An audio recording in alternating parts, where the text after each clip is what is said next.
holiday season coming, we have the perfect gift for you and your loved ones. The wine with the wag of its head.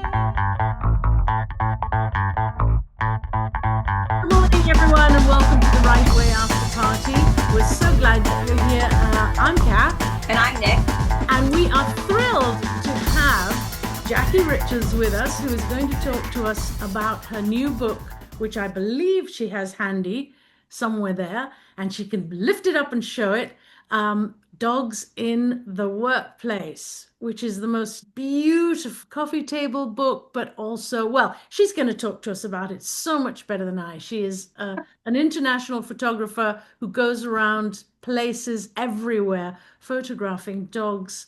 So exciting. I'm so excited to welcome you, Jackie. Welcome to the podcast. Thank so you.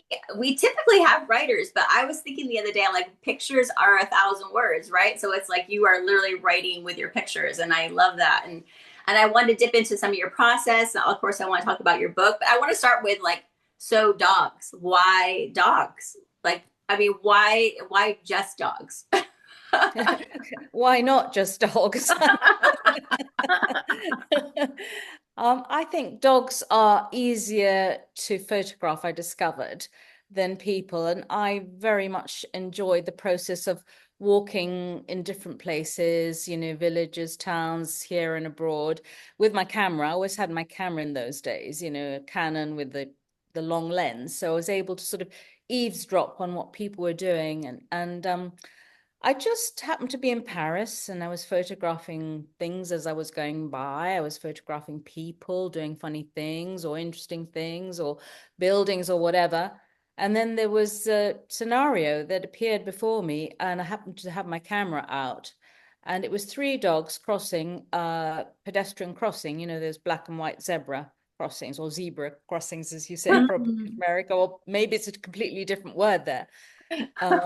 So anyway, and these three dogs were crossing, but the one in front had a man pouch in its mouth, was carrying a man pouch. And the one behind, the sort of medium-sized dog, was carrying the smallest dog's lead in its mouth. Oh God. And I just happened to snap that moment. I thought, The wow, family. they're so much more interesting. I don't have to get permission to photograph dogs. I mean, that's all going to change going forwards, but that was my initial criteria for photographing dogs. Okay. And I love that. It's like a little family of dogs walking through the street. that leads me to my next question. My next question was, is there a particular breed of dog that's easier to photograph than others? Have you noticed that? I could only say it in a negative way, in that the hardest dog to photograph, as most people must know, is a black dog. Okay. Because there are very few nuances.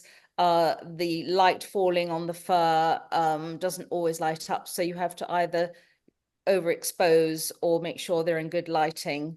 But if you have a very dark dog against a blonde person, then you're in trouble, a little bit, photographically speaking. Oh, actually, I didn't even think of the color of the dog. I was thinking more of like the personality. Like it wasn't like it wouldn't behave or it wouldn't like do what you wanted it to do or sit still.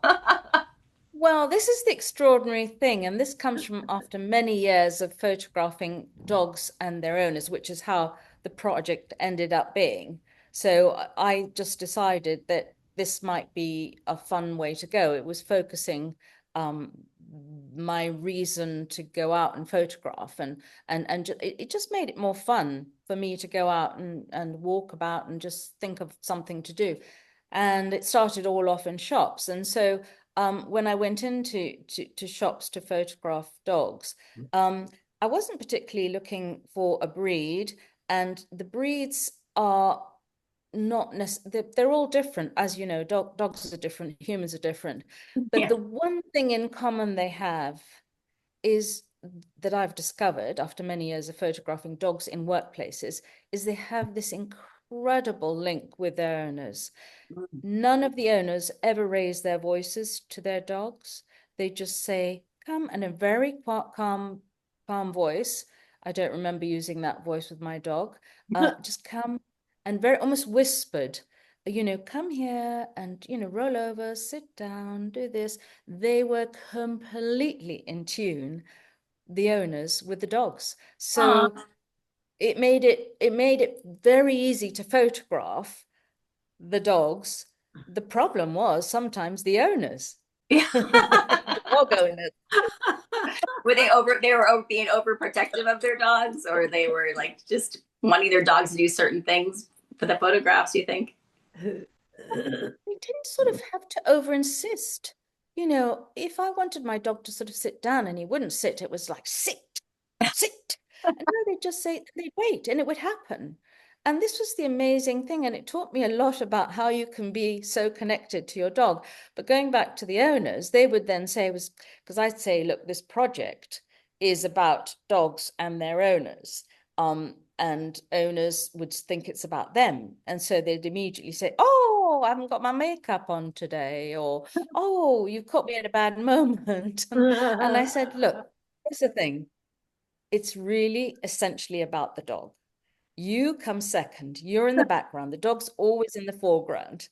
So if you haven't, you know, combed your hair or whatever, it doesn't matter. It's about your dog, really.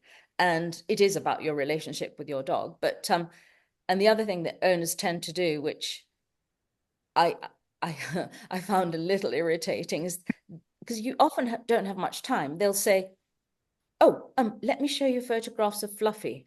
And out comes the mobile phone with like, and I'm going, no, we've got to, you know, I'm taking the photographs now. I don't want to see hundreds of photographs of your dog. And plus, some of them were nicer than ones I could ever possibly take of theirs. So I said, let's just carry on.